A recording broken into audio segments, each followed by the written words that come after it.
The integration of artificial intelligence into pharmaceutical manufacturing is no longer a matter of speculation.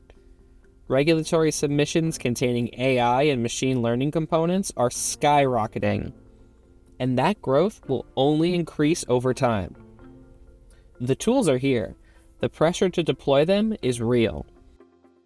But the biggest question of the modern QMS remains: where exactly does the machine stop and the accountable human begin? In GMP environments, that boundary carries consequences beyond operational efficiency.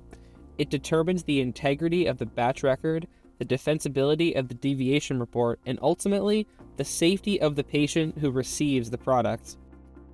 Welcome to PharmTech Explained, a monthly series that dives deep into pressing pharma development and manufacturing topics, powered by industry experts.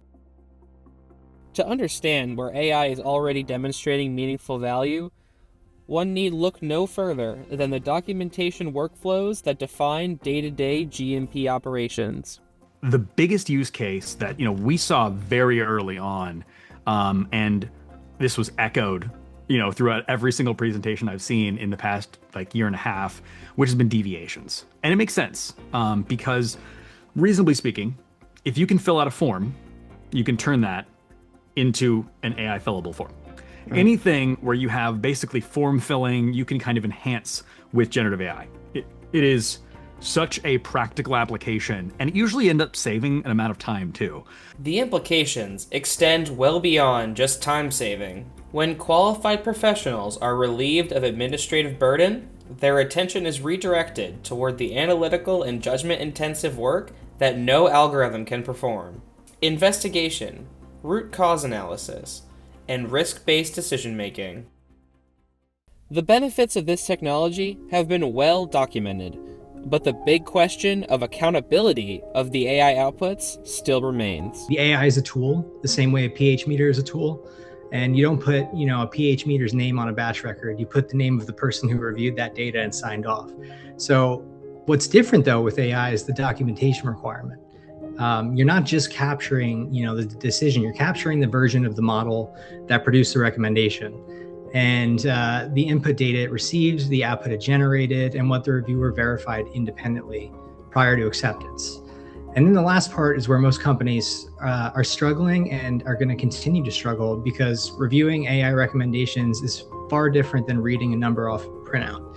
The reviewer has to have enough context to understand when the AI is wrong, and part of that includes understanding the AI's decision-making process, which currently seems to be taking place in black boxes of sorts.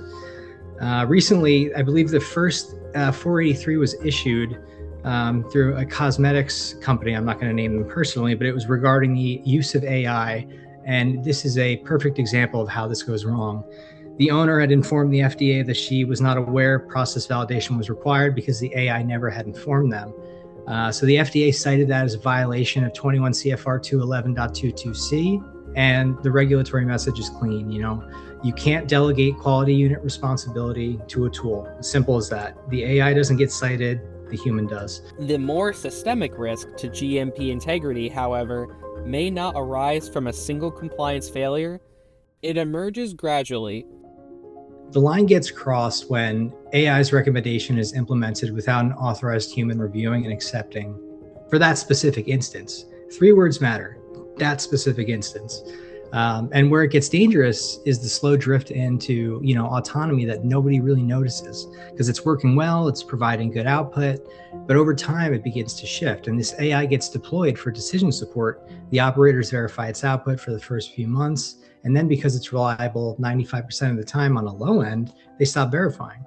And the system is now beginning to operate autonomously without anyone actually reviewing and authorizing it on a frequent basis. So this is how you end up with an unvalidated process change baked into your manufacturing process that was previously controlled. The capacity to recognize when an AI system is producing an incorrect output depends entirely on the subject matter expertise of the reviewer.